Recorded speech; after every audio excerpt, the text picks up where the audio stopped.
हरे कृष्ण। ओम नमो भगवते वासुदेवाय नमः। आप सभी कमेंट में हरे कृष्ण अवश्य लिखिएगा। आइए आज के वीडियो में हम देखेंगे अजा एकादशी का व्रत किस दिन रखा जाएगा, पूजा का शुभ मुहूर्त कब से कब तक है, कौन कौन से शुभ योग बन रहे हैं, अजा एकादशी के दिन हम कौन सा उपाय कर सकते हैं जिससे हमारी सभी मनोकामनाएं पूर्ण हो।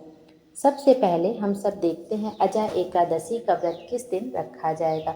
भाद्रपद कृष्ण पक्ष की अष्टमी यानी जन्माष्टमी के बाद एकादशी के दिन अजा एकादशी का व्रत रखा जाता है। इस साल अजा एकादशी का व्रत 19 अगस्त दिन मंगलवार को रखा जाएगा।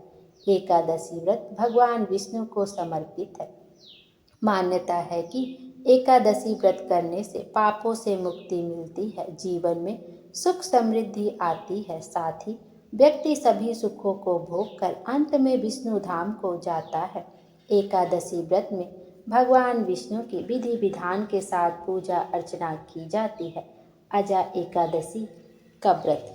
अजा एकादशी का व्रत 18 अगस्त को शाम 5:22 पर आरंभ होगा और 19 अगस्त को दोपहर 3:32 पर समाप्त होगा। इसलिए उदया तिथि के अनुसार अजा एकादशी का व्रत 19 अगस्त दिन मंगलवार को रखा जाएगा। एकादशी के दिन पूजन का शुभ मुहूर्त।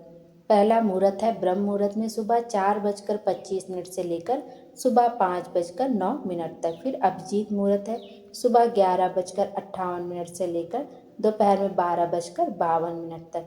फिर विजय मुहूर्त है दोपहर में 2:35 से लेकर 3:27 तक। गोधूली मुहूर्त है शाम को 6:57 से लेकर शाम को 7:18 तक। अमृत काल है दोपहर में 3:32 से लेकर शाम को 5:04 तक।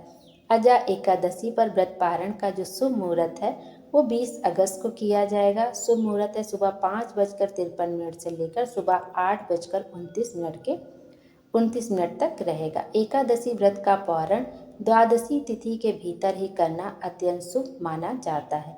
इस दिन द्वादशी तिथि समाप्त होने का समय दोपहर में 1:58 पर है।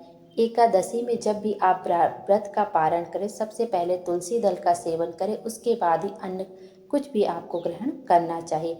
अजा एकादशी व्रत का फल। हिंदू धर्म शास्त्रों के अनुसार अजा एकादशी व्रत करने से 1000 गौ दान करने के बराबर पुण्य फल की प्राप्ति होती है।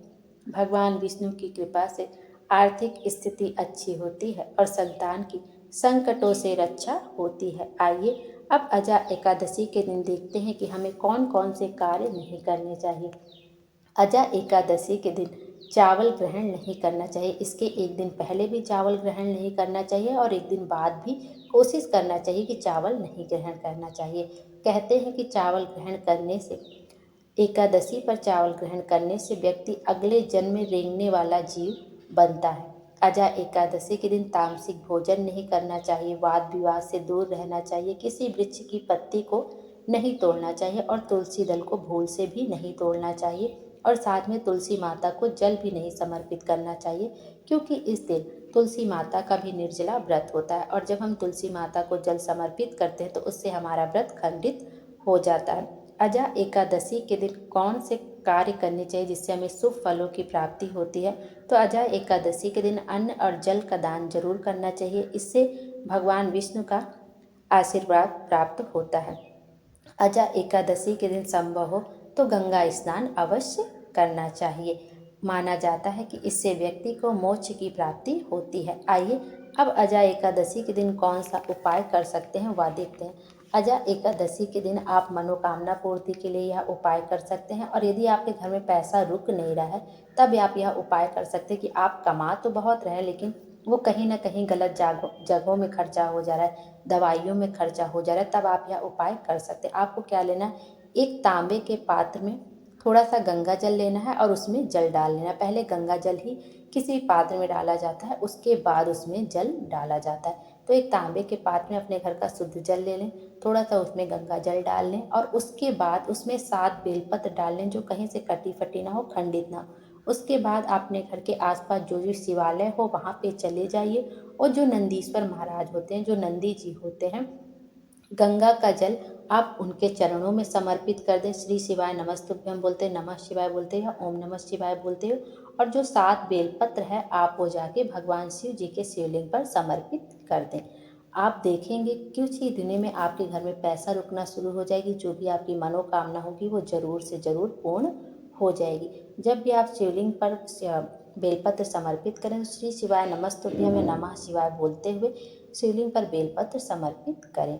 और जब भी आप जाएं शिवलिंग पर जल चढ़ाने एकादशी के दिन, तो 3 बार स्वधा शब्द अपने मुंह से जरूर बोलें। स्वधा स्वधा स्वधा शब्द बोलते हुए शिवलिंग पर जल समर्पित करें और अपनी मनोकामना कह दें। आपकी जो भी मनोकामना होगी वो जरूर से जरूर पूर्ण होगी। भोले बाबा हम सब की मनोकामना पूर्ण करें और हमारे जीवन को खुशियों से भर दें। Thank you.